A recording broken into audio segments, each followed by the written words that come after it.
డిఎస్సిలో తప్పు జరిగిందని ఎలా చెప్పగలరు మీరు? ఏ ఆధారంతో చెప్తున్నారు అని ప్రభుత్వంలో కొంతమంది మాట్లాడుతున్నారు. చంద్రబాబు నాయుడు గారు వాళ్ళ యొక్క మనుషులు డిఎస్సిలో తప్పులపై ఆధారాలు ఏమైనా ఉన్నాయా అని అడుగుతున్నారు. మీకు ఎన్ని ఆధారాలు కావాలో చూడండి అని నెటిజన్లు ట్రోల్ చేస్తున్న ఒక వీడియో మీ అందరికీ చూపించబోతున్నాను. చూసిన తర్వాత మళ్ళీ మనం దీనిపై చర్చించుకుందాం. డిఎస్సిలో స్పోర్ట్స్ కోటాలో అవినీతి జరిగిందంటారా? ఎక్కడ తప్పులు జరిగాయని మేము అడుగుతున్నాం. చూడండి, ఆల్రెడీ నేను national games 32 national games gold medal ఇస్తారు ఇది.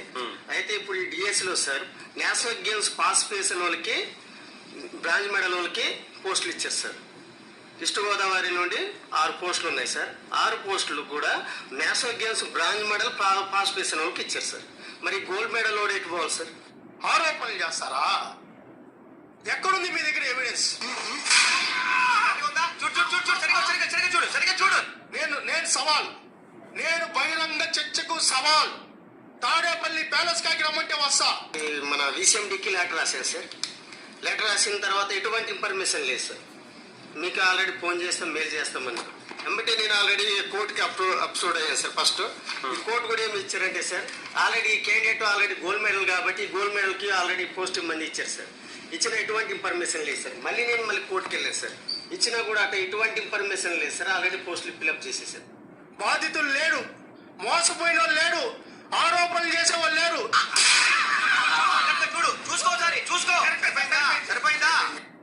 చూసారా? ఆధారాలు లేవంటున్న రవి నాయుడు కొత్తగా తెరపైకి వచ్చిన వ్యక్తి. రాష్ట్రంలో కొత్తగా టీడీపీ పార్టీ నుండి తెరపైకి వచ్చిన లోకేష్ బాబుకు సంబంధించిన వ్యక్తి. ఏమయ్యా రవినాయుడు, ఇంతకు మించి ఆధారాలు ఇంకేమైనా కావాలా? నేషనల్ గోల్డ్ మెడలిస్ట్ స్పోర్ట్స్ కోటాలో అతన్ని కాదని మీరు ఎవరికి ఇచ్చారు స్పోర్ట్స్ కోటాలో ఉద్యోగాలు?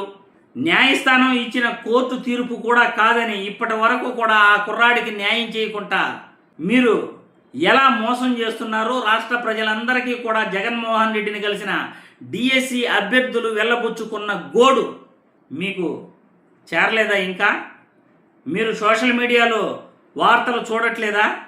ఈ వీడియోలు చూడట్లేదా? డిఎస్సి అభ్యర్థులు ఎలా వాళ్ళ గోడును జగన్మోహన్ రెడ్డికి వివరిస్తున్నారు. ఇంతకు మించిన ఆధారం ఏం కావాలయ్యా నీకు?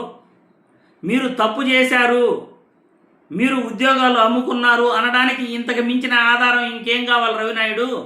ఎవరు మీరు? అధికార ప్రతినిధి టీడీపీకి? ఏ పోస్టు ద్వారా మీరు ప్రభుత్వం తరఫున మాట్లాడుతున్నారు? రాష్ట్ర కార్యదర్శి, ప్రభుత్వ కార్యదర్శి, ఒక ఐఏఎస్ అధికారి మాట్లాడాల్సిన మాటలు ఒక ఐఏఎస్ అధికారి ఇవ్వాల్సిన వివరణ మీరు ఇస్తున్నారే. ఒక రాష్ట్ర మంత్రి, విద్యాశాఖ మంత్రి ఇవ్వాల్సిన వివరణ మీరు ఇస్తున్నారే.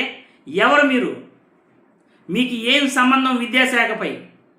విద్యాశాఖలో తప్పులు జరిగాయి అంటే, డిఎస్సిలో తప్పులు జరిగాయి అని అంటుంటే లోకేష్ బాబు విద్యాశాఖ మంత్రిగా సమాధానం చెప్పాలి ప్రజలకి. అసలు నువ్వు ఎవడని సమాధానం చెప్తున్నావు ప్రజలకి? ఏ రకంగా నువ్వు టీడీపీ పార్టీ నుండి ప్రభుత్వ పెద్దగా చెప్తున్నావా? ఏ అధికారంతో నువ్వు సమాధానం చెప్తున్నావు?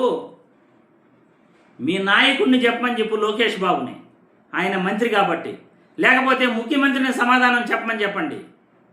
ఎందుకంటే ఏపీ ముఖ్యమంత్రి కాబట్టి ఆ పోస్టులు ఎలా ఫిలప్ చేశారో వివరణ ఇవ్వమని చెప్పండి. అంతేగాని ఎవడు పడితే వాడు ప్రెస్ మీట్కి రావటం, ప్రభుత్వం తరఫున ప్రభుత్వం చెప్పాల్సిన సమాధానాలని ఎవడు పడితే వాడు సమాధానం చెప్పటం రాష్ట్రంలో అలవాటైపోయింది. కనీసం ప్రభుత్వానికి విలువ ఇవ్వండి అయ్యా. ఒక ప్రభుత్వం అంటే దానికి విలువ ఇవ్వండి. అది పార్టీ కాదు. ప్రభుత్వంలో తప్పు జరిగితే ప్రభుత్వంలో ఆ బాధ్యత ఎవరు వెలగబెడుతున్నారో వాళ్ళు సమాధానం చెప్పాలి ప్రజలకి. ఇంతమంది డిఎస్సి అభ్యర్థులు కోర్టుకు వెళ్తున్నారు, ప్రతిపక్ష నాయకుడి దగ్గరికి వెళ్తున్నారు, మాజీ ముఖ్యమంత్రి దగ్గరికి వెళ్తున్నారు అంటే మీరు సమాధానం చెప్పాల్సిన బాధ్యత మీకు లేదా? రవినాయుడు అనే వ్యక్తి ఎవరు? ఎందుకు ఒక విద్యాశాఖ మంత్రి చెప్పాల్సిన సమాధానం మీరు ఎందుకు చెప్తున్నారు? ఏ ఆధారం కావాలని మీరు అడుగుతున్నారు? ప్రజలకు సమాధానం చెప్పాలి. లోకేష్ బాబు గారు సమాధానం చెప్పాలి. మీ యొక్క బాధ్యతని రవినాయుడు ఎందుకు తీసుకుంటున్నాడు? మరి మీరు ఆ విద్యాశాఖ మంత్రిగా రాజీనామా చేసేసేయండి, ఆ రవినాయుడికి అప్పగించండి విద్యాశాఖని. ముఖ్యమంత్రి పదవి ఆ రవినాయుడికి అప్పగించండి. చంద్రబాబు నాయుడు ఎందుకు వెలగబెడుతున్నాడు ముఖ్యమంత్రిగా? రవినాయుడికి ఇవ్వండి. ప్రభుత్వం అంటే ప్రభుత్వం తరఫున ఎవరైతే బాధ్యత వహిస్తున్నారో విద్యాశాఖకు సంబంధించి వాళ్ళు సమాధానం చెప్పాలి. డిఎస్సిలో జరిగిన తప్పులపై ఎవడంటే వాడు సమాధానం చెప్పటం కాదు.